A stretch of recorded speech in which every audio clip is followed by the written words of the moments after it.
Sveicināti, man dārgie draugi! Kādu laiku atpakaļ es devos filmēt sava drauga Jordona kāzas uz Meksikas Holboša salu, kura tiek dēvēta par Meksikas Maldīvu salu.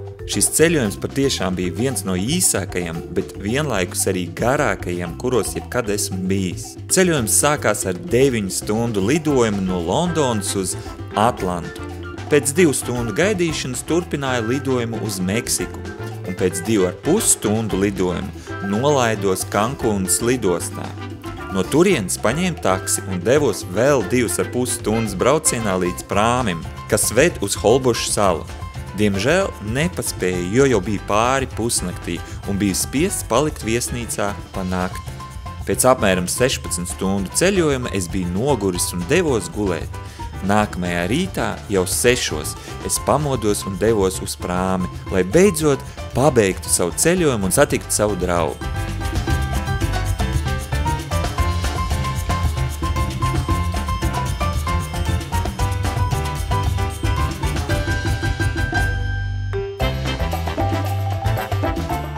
Pēc 25 minūšu prāmi braucienu es sasniedzu salu, kur paņēmu vietējo taksi, kvadraciklu, jo automašīnu uz salas vispār nav, un vietējie pārvietojās ar kvadracikliem, velosipēdiem vai ar kājām.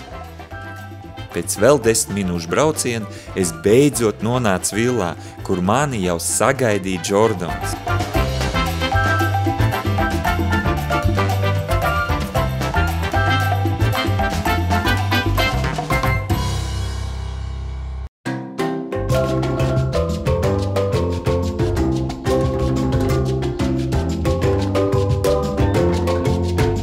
Nu, kā tu jūties, Jordan? Super!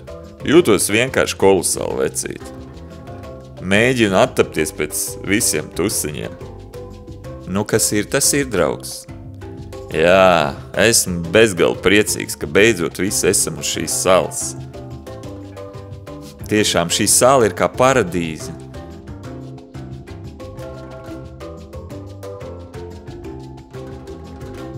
Jā, vecīt, visi draugi un ģimeni šeit.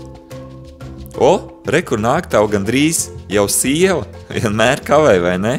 Ko tu ar to gribi pateikt? Vienmēr kavē. Nu labi, nekas, atkal nokavēju. Bet man pat vēl nebija laika atpūsties.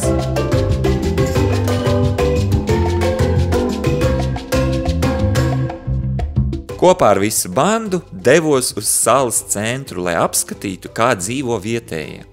Piestājām pie kafijas namiņa, lai izbaudītu vietējo kafiju. Diemžēl, dēļ elektrības problēmām uz salas karstu kafiju mēs nedabujām, bet mums piedāvāja kaut ko līdzīgu frappuccino, un es jums teikšu, bija diezgan garšīgi.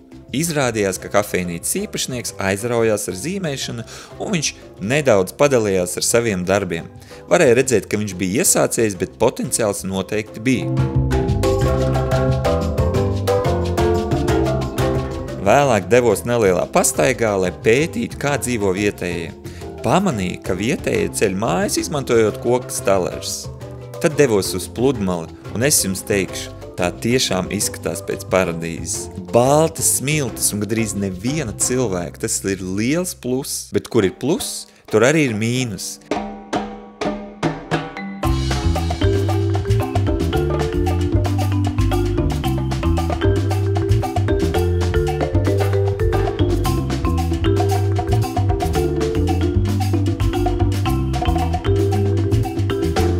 Gar ūdeni izskalotas daudz jūras zāles, kur vietējie ik pa laikam tīra. Cik sapratu, ka tas ir jādara katru dienu.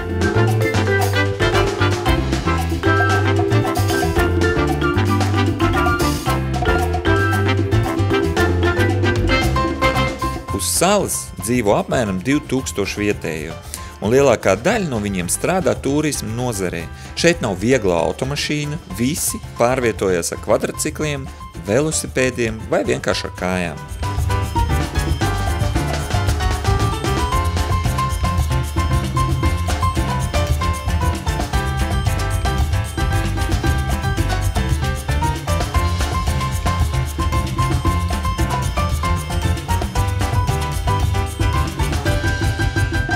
Nu, Nu, un tagad dosimies uz maniem apartamentiem. Es jums parādīšu, kā tur viss izskatās un kā es dzīvoju.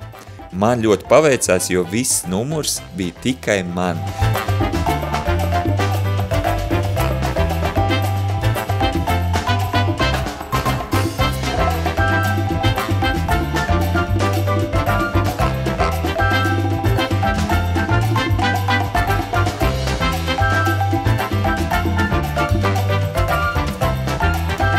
Neskatoties uz to, ka kāds pa kluso paspējis tur pakakāt un nenolaist ūdeni, bet tas nekas, gan jau kaut kā pārdzīvošu.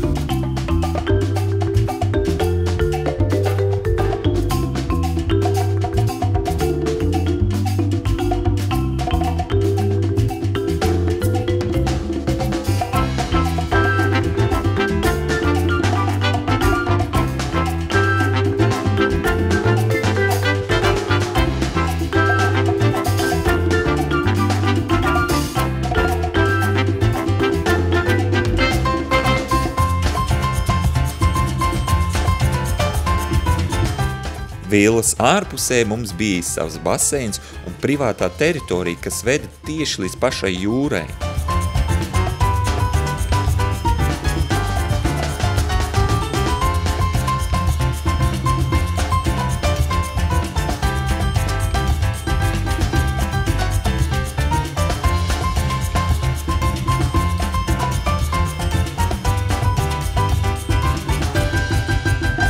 Kāzas notiks vilas teritorijā, un jau nākamajā dienā mēs sāksim visu gatavot kopā ar kāzu plānotājiem. Es, starp citu, vēl noriskēju un paņēmu līdzi dronu, lai gan bez atļaujas dronu izmantošana šeit ir aizliegta un par to draud liels sots. Es tomēr noriskēju un pārkāpu noteikumus, lai iegūtu episkus kadrus.